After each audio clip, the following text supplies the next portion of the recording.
huge kind of movement within sports media in general is the world of podcasting. And I know Yes. ESPN is coming off of a very large month in terms of downloads. October, according to multiple news sources, was a record for downloads for the company specifically. What is your opinion on that space? Are you looking for it to drive people to like an ESPN Plus or to your linear offerings, or is the ad or is being able to sell ads on podcasts like enough to really make it a viable like revenue stream? I think podcasts are a really exciting space. It is one of the deepest connections you can have with your audience. In terms of the goal, it's something that we discuss and debate. It's something that, the revenue opportunity, I would say, in podcasts is challenged just because of the scale of it. It's still relatively small compared to video and our news and live games business, but it's growing and advertisers are interested. So there is a revenue opportunity. In terms of driving Plus subscriptions, that's something we haven't done a lot of to try and promote. As we look across the industry, we do see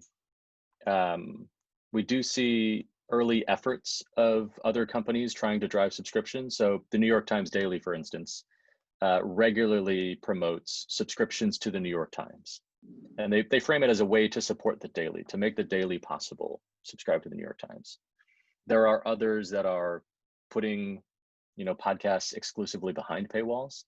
And so that's another way to try and drive subscriptions, to block access unless you subscribe. I'd say so far we've been hesitant to do that just because we still feel like we need to build our presence and brand in podcasts.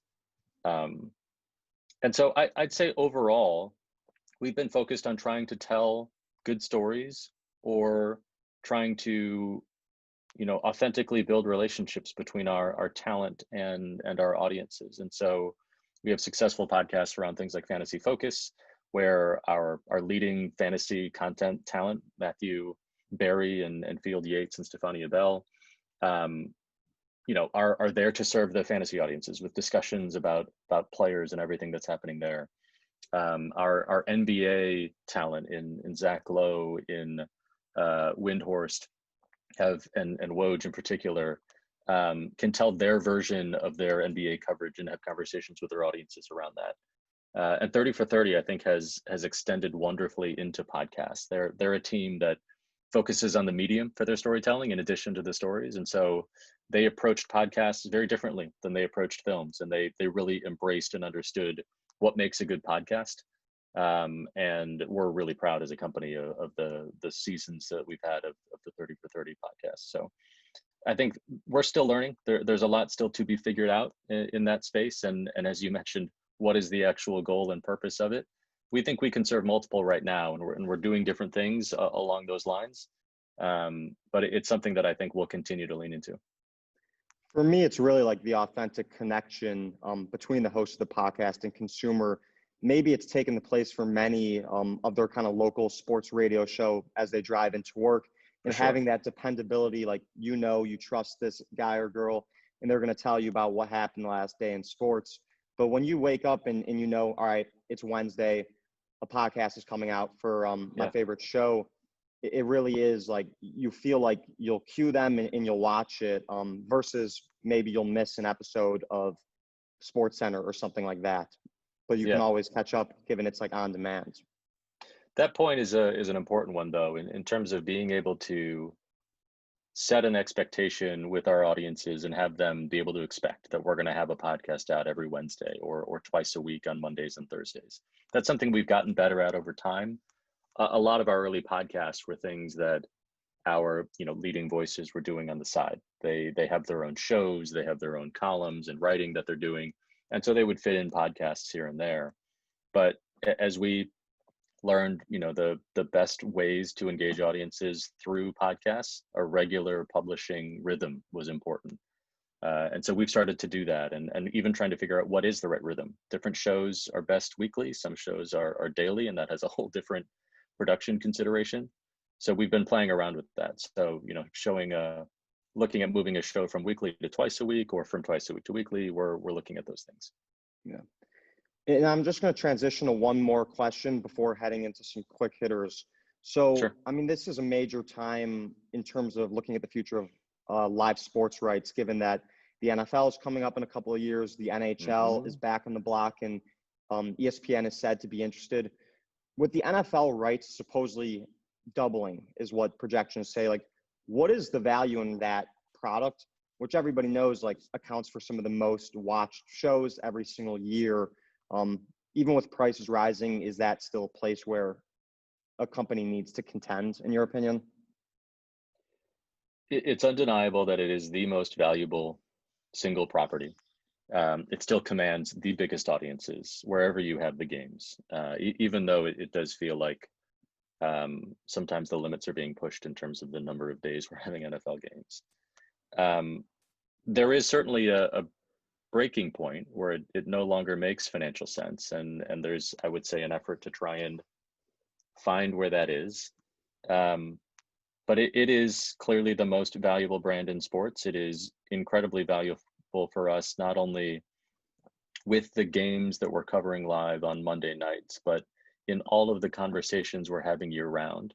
And for us, the ability to use official NFL marks and highlights and have access to players throughout the year too. So I mentioned our NFL primetime show, which is driving value for ESPN Plus. We have an NFL Live regular show on our ESPN network. We have our fantasy show, as I mentioned, and then we're also putting NFL content on all of our other platforms.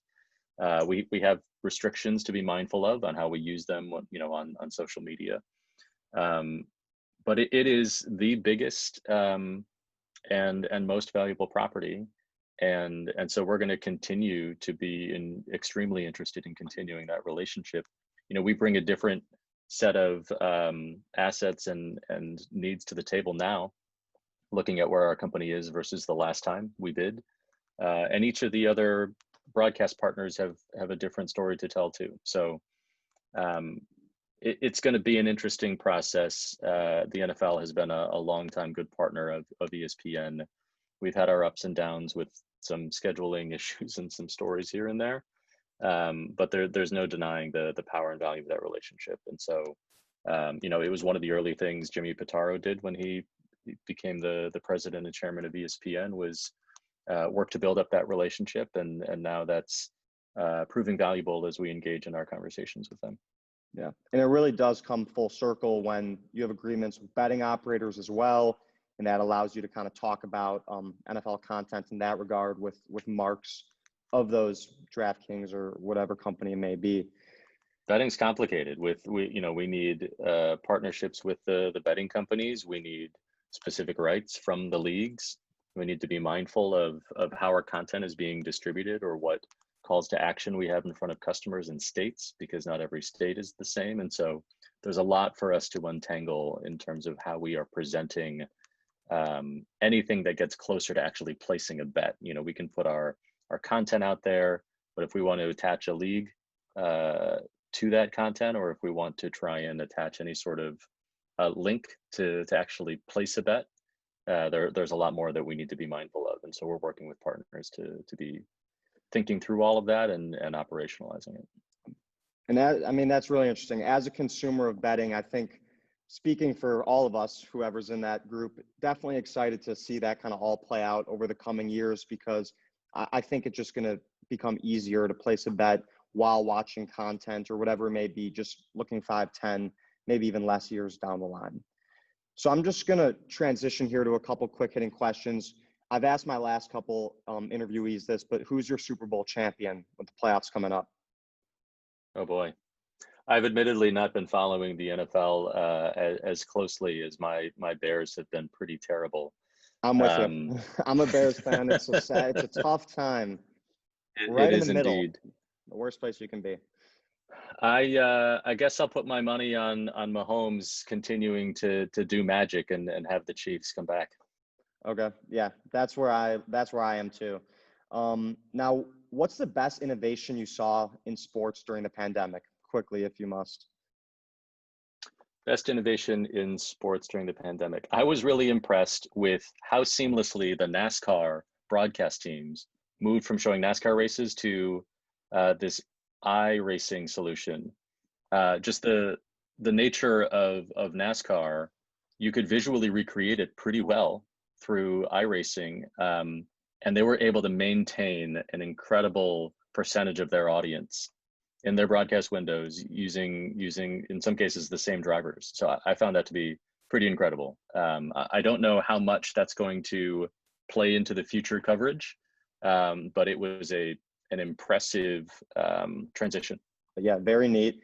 And then if you're sitting down and you're going to throw on ESPN show, what are you watching? So I am a complete fan of anything 30 for 30 does. So I go deep into all of their films, and I particularly like the multi-part series. I'd say of the talent that I enjoyed the most, I'd say Mina Kimes. I find her incredibly smart on football analysis. As a fellow half Asian, I appreciate anytime she celebrates any achievement in sport from another Asian American, which is rare, but we celebrate it. And I particularly enjoyed her launching of the ESPN Daily podcast, which was an initiative that I worked on to some degree as well. So seeing her transition that to Pablo Torre has been pretty smooth. So I definitely seek out her storytelling and Mina and Pablo. Yeah, ESPN's the best at that. Big 30 for 30 fan. And Last Dance was also a phenomenal production you guys did there. And then lastly, advice for those looking to get into like a high level strategy type of position. It could be entry level, but just looking at corporate strategy in sports media. I would say, I'll speak for our team. We look for diverse backgrounds. You know, we are a team that has people from strategy consulting, from investment banking, from corporate finance, from research. So there was no one size fits all for our team. I think most strategy teams, and ours is certainly like this as well, hire people that are experienced. So we don't have an entry level role to come join our strategy team. And some of that is because we want some level of expertise already developed and something that you can bring to the table, because we are a small team that is trying to accomplish a lot. And so having experienced hires is important. So I would say, you know, developing a particular expertise in, it could be any one of those areas, you know, corporate finance, strategy consulting, banking, research, for me, business development prior to strategy, building that expertise, but also expanding your perspective to how your particular area can impact or influence the strategy of the overall company. So bringing that strategic perspective with your expertise is what we were really looking for. And so that could come from a bunch of different areas. We also very much, again, since we're a small team, valued sports media experience, something very specific. So in order to, you know, quickly come up to speed and also quickly turn around projects, having a baseline understanding of the sports media business was important. But that's something that I don't think is an insurmountable hurdle. It's an industry that is not too difficult to understand, but has some of its own nuances.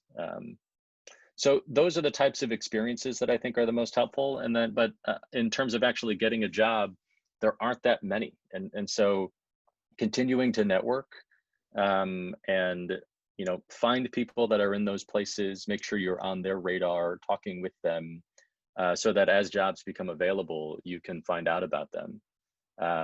That to me has been the best way to navigate my own career, by reaching out to people that are in the places I want to get to.